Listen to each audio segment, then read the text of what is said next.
மகாராஜாவின் ரயில் வண்டி. முத்துலிங்கம் அவர்கள் எழுதிய சிறுகதை. ஒரு விபத்து போலத்தான் அது நடந்தது. செல்வநாயகம் மாஸ்டர் வீட்டில் தங்க வேண்டிய நான் ஒரு சிறு அசௌகரியம் காரணமாக இப்படி ஜோர்ஜ் மாஸ்டர் வீட்டில் தங்க நேரிட்டது. எனக்கு அவரை முன்பின் தெரியாது. அந்த 2 இரவுகளும் ஒரு பகலும் எனது வாழ்க்கையில் மிகவும் முக்கியமானவையாக மாறும். எனது 14 வயது வாழ்க்கையில் நான் கண்டிராத கேட்டிராத சில விஷயங்கள் எனக்கு புலப்படுத்தப்படும். இன்னும் சில அதிர்ச்சிகளுக்கும் தயாராக நேரிடும். ஜோர்ஜ் மாஸ்டர் பூர்வீகத்தில் கேரளாவிலிருந்து வந்தவர். அவர் கழுத்தினால் மட்டுமே கழற்றக்கூடிய 3 பொத்தான் வைத்த முழங்கை முட்டும் சட்டையை அணிந்திருந்தார். அவருடைய முகம் பள்ளி ஆசிரியருக்கு ஏற்றதாக இல்லை. வாய்க்கோடு மேலே வளைந்து எப்போதும் சிரிக்க ஆரம்பித்தவர் போலவே காட்சியளித்தார். மிஸ்ஸஸ் ஜோர்ஜை பார்த்தவுடன் கண்டிப்பானவர் என்று தெரிந்துவிடும். பொட்டு இடாத நெற்றி கடும் வெள்ளையாக இருந்தது. யவ்வனத்தில் இருந்து பாதி தூரம் வரை வந்திருந்தாலும் அவருடைய கண்கள் மூக்குக்கு கீழே தென்படுவதை பார்த்து பழக்கப்படாதவை. கருப்பு கரை வைத்த வெள்ளை சேலை அணிந்திருந்தார். சேலையின் ஒவ்வொரு மடிப்பும் கனகச்சிதமாக உரிய இடத்தை விட்டு நகராமல் அப்படியே நின்றது. நான் அங்கு போன போது இருவரும் மகளை எதிர்பார்த்து கொண்டு வாசலில் நின்றனர். 3 பெண்கள் தூரத்தில் வந்தார்கள். எல்லோரும் ஒரே மாதிரியான சீருடை போன்ற ஒன்றை அணிந்திருந்தார்கள். இருந்தும் அவர்களில் இந்த பெண் அவள் உயரத்தினால் நீண்ட தூரம் முன்பாகவே தெரிந்தாள். அவள் அசையும் போது இடைக்கு இடை அவள் இடை தெரிந்தது, மீதி மறைந்தது. கிட்ட வந்தபோது அவள் கண்கள் தெரிந்தன. அவை அபூர்வமாக ஓர் இலுப்பக்கொட்டையை பிளந்தது போல் இரு பக்கமும் கூராக இருந்தன. கழுத்திலோ காதிலோ வேறு அங்கத்திலோ ஒருவித நகையும் இல்லை. ஆனால் மூக்கிற்கு கீழே மேல் உதட்டில் ஒரு மரு இருந்தது. இது அவள் உதடுகள் அசையும் பொழுதெல்லாம் அசைந்து எங்கள் பார்வையை அவள் பார்வையை திருப்பியது. அப்படியே அவள் உடம்பை அவதானிக்கும் ஆர்வத்தையும் கூட்டியது. இது ஒரு நூதனமாக தந்திரமாகவே எனக்கு பட்டது. ரோசலின் என்று அவளை எனக்கு அறிமுகப்படுத்தினார்கள். அலுப்பாக கண்களை நிமிர்த்தி பார்த்தாள். அந்த முகம் 13 வயதாக இருந்தது. ஆனால் உடல் அதை ஒத்துக்கொள்ளாமல் இன்னும் அதிக வயதுக்கு ஆசைப்பட்டது. என்னுடைய முதலாவது அதிர்ச்சி அந்த வீடுதான். அது எனக்கு பரிச்சயமற்ற பெரும் வசதிகள் கொண்டது. என்னிலும் உயரமான ஒரு மணிக்கூடு ஒவ்வொரு மணிக்கும் அந்த தானத்தை ஞாபகம் வைத்து அடித்தது. விட்டு விட்டு சத்தம் போடும். நான் முன்பு தொட்டு அறியாத ஒரு குளிர் பெட்டி இருந்தது. தொங்கும் சங்கிலியை பிடித்து இழுத்தால் பெரும் சத்தத்தோடு தண்ணீர் பாய்ந்து வரும் கழிவறை இருந்தது. வாழ்நாள் முழுக்க பராமரித்தாலும் ஒரு பூ பூக்காத செடிகளை தொட்டிகளில் வைத்து வளர்த்தார்கள்.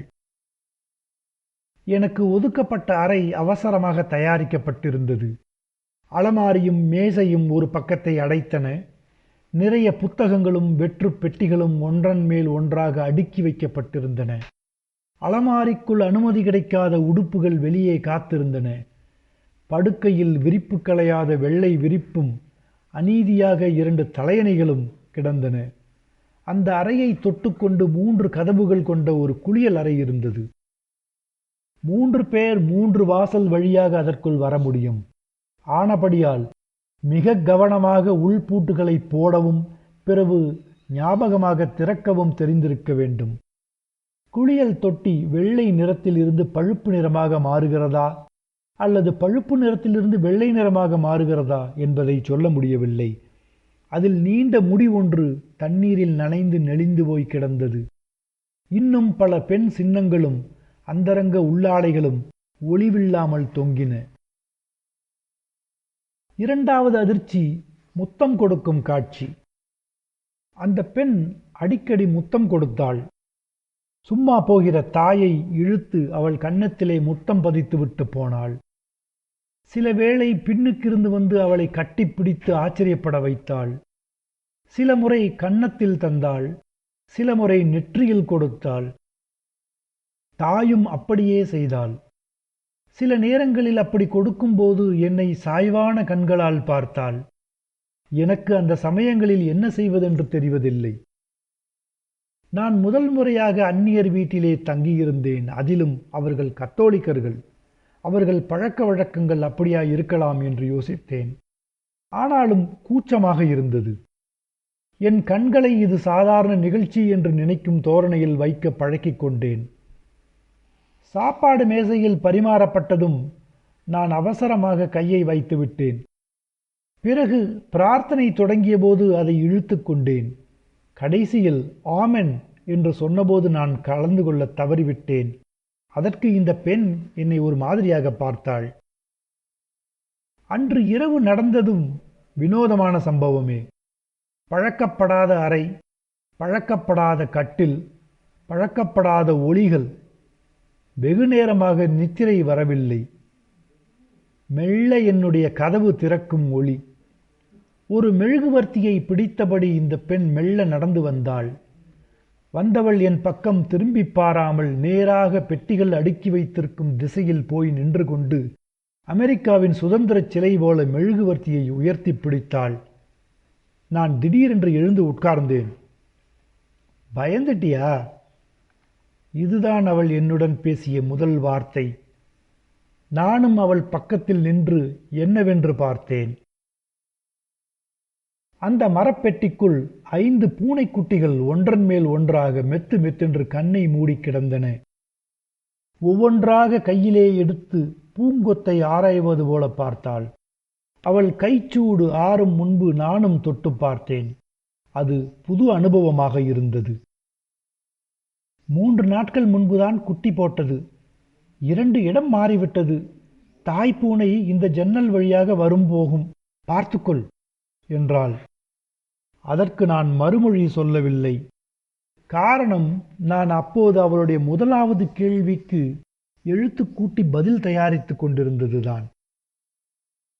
சற்று நேரம் என்னையே பார்த்து கொண்டு நின்றவள் எனக்கு பரிச்சயமானவள் போல ரகசியமான குரலில், இந்த பூனை குட்டியாயிருந்தபோது ஆணாக இருந்தது.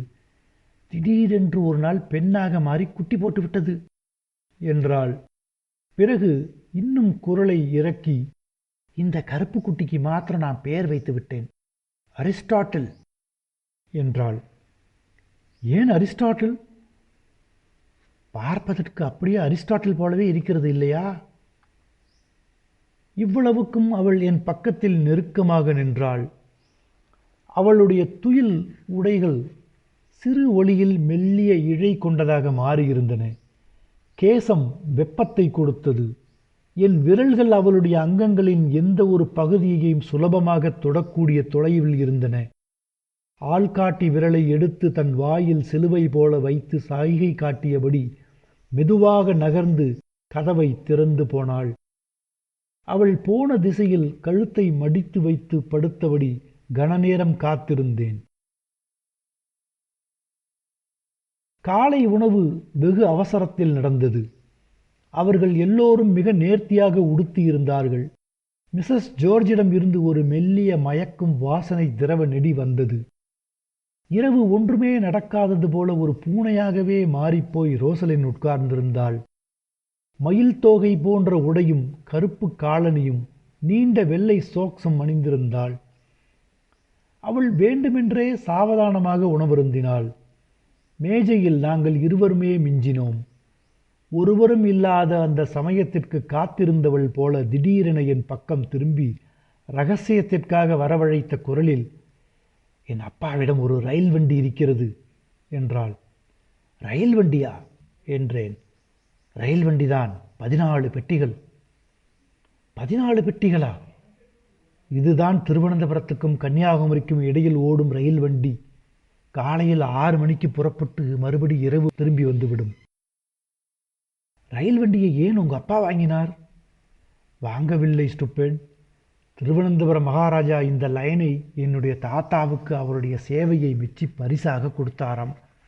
அவருக்கு பிறகு அப்பாவுக்கு கிடைத்தது. அவருக்கு பிறகு அது எனக்குத்தான். அவளுக்கு பிறகு அது யாருக்கு சொந்தமாகும் என்று தீர்மானமாவதற்கு இடையில் ஜார்ஜ் மாஸ்டர் திரும்பிவிட்டார். அப்படியே அவசரமாக எல்லோரும் மாதா கோயிலுக்கு புறப்பட்டதில் அந்த சம்பாஷணை தொடர முடியாமல் அந்தரத்தில் நின்றது.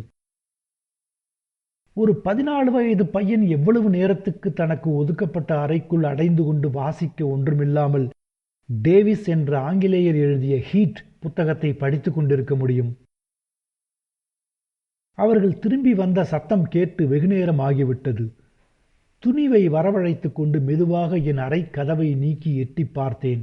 ஒருவரும் இல்லை. வெளி வராந்தாவுக்கு நான் வந்தபோது அடியில் ஈரமான ஒரு நீளமான கடதாசி பைக்குள் அவள் கையை நுழைத்து ஏதோ ஒன்றை எடுத்து வாய்க்குள் போட்டு மென்று கொண்டிருந்தாள். அவளுடைய கை புற்றுக்குள் பாம்பு நுழைவது போல உள்ளே போவதும் வருவதுமாக இருந்தது. பெயர் தெரியாத ஒன்று அவள் வாய்க்குள் விழுந்தது. பையை என்னிடம் நீட்டினாள். அவள் முடிச்சு மணிக்கட்டு என் முகத்துக்கு நேராக வழுவழு என்று இருந்தது. அனாமதேயமான உணவுப் பண்டங்களை நான் உண்பதில்லை. வேண்டாம் என்று தலையசைத்தேன். ஐஸ் கட்டி வேணுமா என்று திடீரென்று கேட்டாள். என் பதிலுக்கு காத்திராமல் தானாகவே சென்று குளிர்பெட்டி கதவை திறந்து ஆகாய நீளத்தில் சிறு சிறு சதுரங்கள் கொண்ட ஒரு பிளாஸ்டிக் பெட்டியை தூக்கி கொண்டு வந்தாள். வில்லை வளைப்பது போல் அதை வளைத்த போது ஐஸ் கட்டிகள் விடுபட்டு துள்ளி மேலே வந்தன. அவள் அவற்றை ஒவ்வொன்றாக பிடித்து வாயிலே போட்டாள். தன் கையினால் ஏந்தி தண்ணீர் சொட்ட எனக்கும் ஒன்று தந்தாள். பிறகு நறுக்கென்று கடித்தாள். திரும்பி 2 பக்கமும் பார்த்து குளிர்பெட்டி கேட்காத தூரத்தில் இருக்கிறது என்பதை நிச்சயித்து கொண்டு மெதுவாக பேசினாள். இந்த தண்ணி கேரளாவிலிருந்து வந்தது. அரை மணியில் ஐஸ் கட்டி போட்டுவிடும். இங்கே இருக்கிற தண்ணி சரியான ஸ்லோ. 2 நாள் எடுக்கும் என்றாள். நான் அவளைப் போல நறுக்கென்று கடித்தேன். பற்கள் எல்லாம் கூசி சிரசில் அடித்தன. தண்ணீர் பல் நீக்கலால் வழிந்து வெளியே வந்தது. என்னையே சிரிப்பாக பார்த்து கொண்டிருந்தவள், உனக்கு ஐஸ் கட்டி சாப்பிட வராது என்றாள். அவளை பார்த்தேன். ஓர் ஆணை போல ஆடை தரித்திருந்தாள். சரி நடுவில் தைத்து வைத்த கால் சட்டை போன்ற பாவாடை. அவள் மேலாடை 2 நாடாக்கள் வைத்து பொருத்தப்பட்டு தோள்களையும் கழுத்து குழிகளையும் மறைப்பதற்கு முயற்சி எடுக்காததாக இருந்தது. அவளுடைய தோல் எலும்புகள் 2 பக்கமும் குத்திக்கொண்டு நின்றன. அப்பொழுது பார்த்து ஜிவ்வென்று இலையான் ஒன்று பறந்து வந்து அவளையே சுற்றியது. தானாகவே பிரகாசம் வீசும் பச்சை இலையான், உருண்டை கண்கள். தோள் மூட்டில் இருக்க முயற்சித்த போது உதறினாள். நான் பொறுக்க முடியாமல் கையை வீசினேன். நட்டு வைத்த கத்தி போன்ற தோள் மூட்டில் கை பட்டதும் தராசு போல அது ஒரு பக்கம் கீழே போனது. மறுபடியும் மிக கூர்மையான கண்கள் மட்டுமே கண்டுபிடிக்கக்கூடிய உள்வளைந்த அவளுடைய முழங்கால்களில் அது போயிருந்தது. நான் மீண்டும் கையை ஓங்கியதும் சிரிக்கத் தொடங்கினாள். சுற்று முடிவடையாத சக்கரம் போல அது நீண்டு கொண்டே போனது. மனது பொங்க நானும் சிரித்தேன். அந்த கணம் கடவுள் எப்படியும் அதற்கு ஒரு தடை கொண்டு வந்து விடுவார் என்று எனக்கு பயம் பிடித்தது. அப்படியே நடந்தது. வேலைக்கார பெண் வந்து அம்மா கூப்பிடுவதாக அறிவித்தாள். அந்த ஞாயிறு 4 மணிக்கு நடந்த தேநீர் வைபவமும் மறக்க முடியாதது. பெரிய ஆலாபனையுடன் இது வெளித்தோட்டத்தில் ஆரம்பமானது. மஞ்சளும் பச்சையும் கலந்த பெரிய பழங்களை தாங்கி நின்ற ஒரு பப்பாளி மரத்தின் கீழ் இது நடந்தது. தூரத்தில் 2 பனை மரங்களில் கட்டிய நீளமான மூங்கில்களில் இருந்து வயர் இறங்கி வந்து ஜார்ஜ் மாஸ்டருடைய பிரத்யேகமான வாசிப்பு அறை ரேடியோவுக்கு போனது. மிஸ்ஸஸ் ஜார்ஜ் எல்லோருக்கும் அளவாக தேநீரை கோப்பைகளில் ஊற்றி தந்தார். மெல்லிய சீனி தூவிய நீல் சதுர பிஸ்கட்டுகள் ஒரு பீங்கான் தட்டில் வைக்கப்பட்டு இருந்தன. அவை கடித்தவுடன் கரைந்து போகும் தன்மையாக இருந்தன. திடீரென்று ஜார்ஜ் மாஸ்டர் மகளை பார்த்து கிட்டார் வாசிக்கும்படி பணித்தார். ஓ டேடி என்று அவள் அழுத்துவிட்டு அதை தூக்கி வந்தாள். கால் மேல் கால் போட்டு கிடங்கு போல பதிந்து கிடக்கும் பெரும்பு நாற்காலியில் அசௌகரியம் தோன்ற உட்கார்ந்து கிட்டாரை மீட்டிக்கொண்டு பாடினாள். அவளுடைய ஸ்கர்ட் மேற்பக்கமாக நகர்ந்து சூரியன் படாமல் காப்பாற்றப்பட்ட உள் தொடையின் வெள்ளையான பாகத்தை கண் பார்வைக்கு கொண்டு வந்தது. என் கண்களில் நட்சத்திரம் விழ அனுமதிக்காதே என்று தொடங்கியது அந்த நீண்ட பாடல். Love blooms at night, in daylight dies. காதல் இரவில் மலர்கிறது, பகலில் மடிந்து விடுகிறது என்ற வரிகள் எனக்காக சேர்க்கப்பட்டது போல தோன்றின. இசைக்கு முற்றிலும் பொருத்தமில்லாத ஒரு புறாவின் குரலில் அவள் பாடியது ஒருவித தடையையும் காணாமல் நேராக என் மனதில் போய் இறங்கியது. இப்படி ஓர் அந்யோன்யமான குடும்பத்தை நான் என் வாழ்நாளில் கண்டதில்லை. மிஸ்ஸஸ் ஜார்ஜ் குறுக்கே போட்ட தாவணியை பனை ஓலை விசிறி மடிப்பு போல அடுக்கி தோள்பட்டையில் ஒரு வெள்ளி புரூச்சினால் குத்தியிருந்தார். ரோசலினுடைய கண்கள் முன்பு பார்த்ததிலும் பார்க்க நீளமாக தெரிந்தன. முகத்தில் இன்னும் பிரகாசம் கூடியிருந்தது. ஜார்ஜ் மாஸ்டர் கைகளை உரசியபடி எதிர்வரப்போகும் நல்ல உணவுகளை பற்றிய சிந்தனையில் உற்சாகமாக பேசினார். அவர்கள் செய்ததைப் போல நானும் உணவு மேஜையை சுற்றி அமர்ந்து கொண்டேன். ஜெபம் செய்வோம் என்று அவர் ஆரம்பித்தார். எங்களுடைய ஆண்டவராகிய இயேசு கிறிஸ்துவே, உமது அளவற்ற கிருபையினால் நேற்றையைப் போல இன்றும் எங்களுக்கு கிடைத்த ரொட்டிக்காக இங்கு பிரசன்னமாக இருக்கும் நாங்கள் நன்றி செலுத்துகிறோம். அதேபோல இந்த ரொட்டிக்கு வழியில்லாதவர்களுக்கும் வழிகாட்டும். பாரம் இழுப்பவர்களுக்கு இளைப்பாறுதல் தருபவரே, எங்கள் பாரங்களை லேசானதாக்கும். எங்களுடன் இன்று சேர்ந்திருக்கும் சிறிய நண்பரை இரட்சிப்பீராக. அவர் எதிர்பார்ப்புகள் எல்லாம் சித்தியடையட்டும். உம்முடைய மகிமையை நாம் ஏறெடுத்துச் செல்ல ஆசிர்வதியும். ஆமென். சரியான இடத்தில் நானும் ஆமென் என்று சொன்னேன். முதன்முறையாக என்னையும் ஜெபத்தில் சேர்த்தது எனக்கு பெரும் மகிழ்ச்சியை தந்தது. நான் ஆமென் சொன்னபோது குறும்பாக பார்த்துவிட்டு அவள் கண்களை இழுக்காமல் அந்த இடத்திலேயே வைத்து கொண்டாள். ஆனால் இப்படி அருமையாக ஆரம்பித்த இரவு மிக மோசமானதாக முடிந்தது. சாப்பாட்டு மேசையை சுற்றி இருக்கும் நேரங்களில் சம்பாஷணை மிக முக்கியம். அது முழுக்க முழுக்க சுத்தமான ஆங்கிலத்திலேயே நடந்தது. ஒரு வார்த்தை தமிழோ மலையாளமோ மருந்துக்கும் இல்லை. அவளோ ஆற்றிலும் வேகமாக கதைப்பாள். என்னுடையதோ இருட்டில் நடப்பது போல தயங்கி தயங்கி வரும். ஆகவே வார்த்தை சிக்கனத்தை பேண வேண்டிய கட்டாயம் எனக்கு. அப்படியும் பேசும் பட்சத்தில் வார்த்தைகளுக்கு முன்பாக மூச்சு காற்றுகள் வந்து விழுந்தன. இன்னும் ஒன்று, பீங்கான் தட்டையே பார்த்து கொண்டு சாப்பிடுவது இங்கே தடுக்கப்பட்டிருந்தது. சாப்பாட்டு வகைகள் மேசையில் பரவி இருந்தபடியால், இதை தயவு செய்து பாஸ் பண்ணுங்கள், அந்த ரொட்டியை இந்த பக்கம் நகர்த்துங்கள் என்று சொல்லியபடியே சாப்பிடுவார்கள். இதுவும் எனக்கு புதுமையே. அவியல் என்ற புதுவிதமான பதார்த்தத்தின் சுவையில் நான் மூழ்கி இருந்தேன். அப்போது ஜார்ஜ் மாஸ்டர் ஏதோ ஆங்கிலத்தில் கேட்டார்.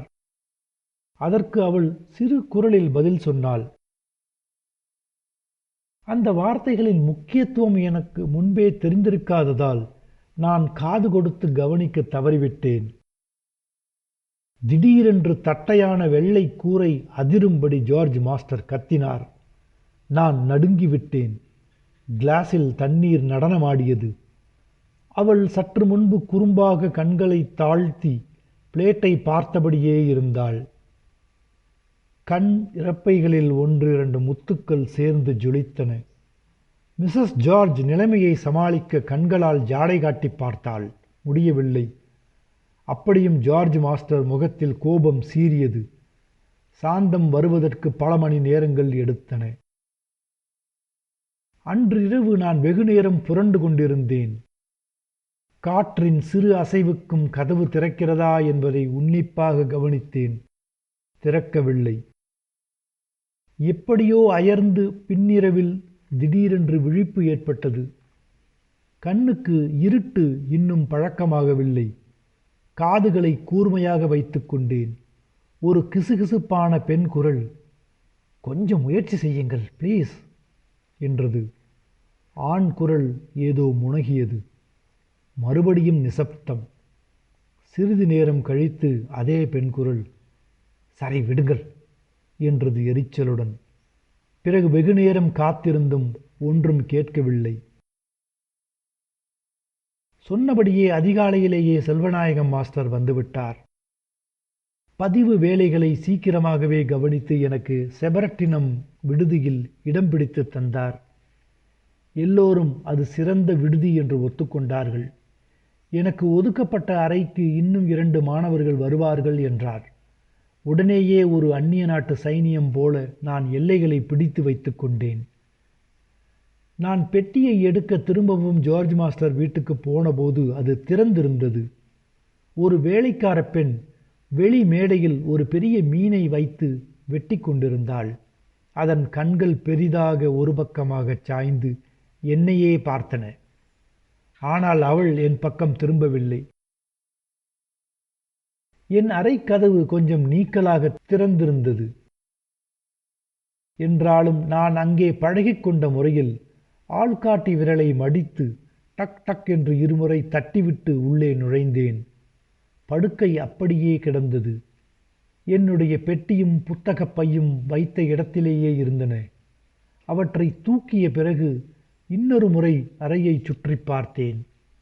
வாழ்நாளில் இனிமேல் எனக்கு இங்கே வரும் சந்தர்ப்பம் கிடைக்காது என்பது தெரிந்தது. திடீரென்று ஒரு ஞாபகம் வந்து மரப்பெட்டியை எட்டி பார்த்தேன். 4 குட்டிகளே இருந்தன. தாய்ப்பூனை மறுபடியும் குட்டிகளை காவத் தொடங்கிவிட்டது. கருப்பு குட்டி போய்விட்டது. மற்ற 4ம் தங்கள் முறைக்காக காத்திருந்தன. அவை மெத்தென்றும் வெதுவெதுப்புடனும் இருந்தன. ரொசலீன் என்று சொல்லியபடி ஒவ்வொரு அட்சரத்துக்கும் ஒரு குட்டியை தொட்டு வைத்தேன். திரும்பும் வழியிலே அவள் பேசிய முதல் வார்த்தை ஞாபகம் வந்தது. பயந்துட்டியா? எப்படி யோசித்தும் கடைசி வார்த்தை நினைவுக்கு வர மறுத்தது. மழை விட்ட பிறகும் மரத்தின் இலைகள் தலைமேலே விழுந்து கொண்டிருந்தன. பிரம்மாண்டமான தூண்களை கட்டி எழுப்பிய அந்த பள்ளிக்கூடங்களிலும் அதை சுற்றியிருந்த கிராமங்களிலும் அதற்கப்பால் இருந்த நகரங்களிலும் இருக்கும் அவ்வளவு ஜனங்களிலும் எனக்கு என் ஒருவனுக்கு மட்டுமே அந்த கருப்பு பூனைக்குட்டியின் பெயர் அரிஸ்டாட்டில் என்பது தெரியும். அந்த எண்ணம் மகிழ்ச்சியை தந்தது. அவளை பற்றி அறியும் ஆசை இருந்தது. ஆனால் எனக்கிருந்த கூச்சத்தினால் நான் ஒருவரிடமும் விசாரிக்கவில்லை. யாரிடம் கேட்பது என்பதையும் அறியேன். நான் மிகவும் சிரமப்பட்டு இடம் பிடித்த யாழ்ப்பாணம் அமெரிக்கன் மிஷன் பள்ளிக்கூடத்தில் அவள் படிக்கவில்லை என்பதை விரைவில் கண்டுபிடித்து விட்டேன். ரொசலின் என்ற அவளுடைய அற்புதமான பெயரை ரோசலின் என்று எழுதுவதா அல்லது ரொசாலின் என்று எழுதுவதா என்ற மிகச் சாதாரணமான விஷயத்தை கூட நான் அறிய தவறிவிட்டேன். வெகு காலம் சென்று அவள் கேரளாவில் இருந்து கோடை விடுமுறையை கழிக்க வந்திருந்தாள் என்றும் பிறகு படிப்பை தொடருவதற்காக திரும்ப போய்விட்டாள் என்றும் ஊகித்து கொண்டேன். வழக்கம்போல மிகவும் பிந்தியே இந்த ஊகத்தையும் செய்தேன். நான் புதிதாக சேர்ந்த அந்த பள்ளிக்கூடத்தில் வேதியியல் ஆசிரியன் வில்லியம்ஸின் கொடுங்கோலாட்சி நடந்து கொண்டிருந்தது. மெண்டலேவ் என்ற ரஷ்யன் செய்த சதியில் நாங்கள் தனிமங்களின் பட்டியலை மனப்பாடம் செய்ய வேண்டும் என்று அடம் பிடித்தான். அப்பொழுது 112 தனிமங்கள் இல்லை, 92 தான். இருந்தும் அவற்றை என்னால் மனனம் செய்ய முடியவில்லை. எடையில் குறைந்தது ஹைட்ரஜன் என்பதோ கூடியது யுரேனியம் என்பதோ ஞாபகத்தில் இருந்து வழுக்கியபடியே இருந்தது. முன்பாகவே பேர் வைத்து பின்னால் கண்டுபிடிக்கப்பட்டது ஜெர்மேனியம் என்பதும் என் நினைவுக்கு மறுத்தது. இப்படி 2 ஆண்டுகள் அவன் முழு அதிருப்தியாளனாகவே இருந்தான். இறக்கப்பட்டோ அல்லது பெருந்தன்மையாக மறந்தோ எனக்கு ஈக்கு மேலான ஒரு மதிப்பெண்ணை இவன் தர முயற்சிக்கவில்லை. இந்த கொடுமைகளின் உச்சத்தினால் 2 முறை நான் படுக்கும் முன் அவளை நினைக்காமல் இருந்ததுண்டு. இது நடந்து மிக பல வருடங்கள் ஓடிவிட்டன. பல தேசங்கள் சுற்றிவிட்டேன். பல வரைபடங்களை பாடமாக்கினேன். பல முகங்களை ரசித்தேன். பல காற்றுக்களை சுவாசித்தேன். பல கதவுகளை திறந்தேன். ஆனாலும் சில சமயங்களில் கடித்தவுடன் கரையும் மெல்லிய சீனி தூவி மொரமொரவென்று ருசிக்கும் 9 சிறு துளைகளை கொண்ட நீள் சதுர பிஸ்கட்டை சாப்பிடும்போது ஒரு கிட்டாரின் மனம் வருவதை என்னால் தவிர்க்க முடியாமல் இருக்கிறது.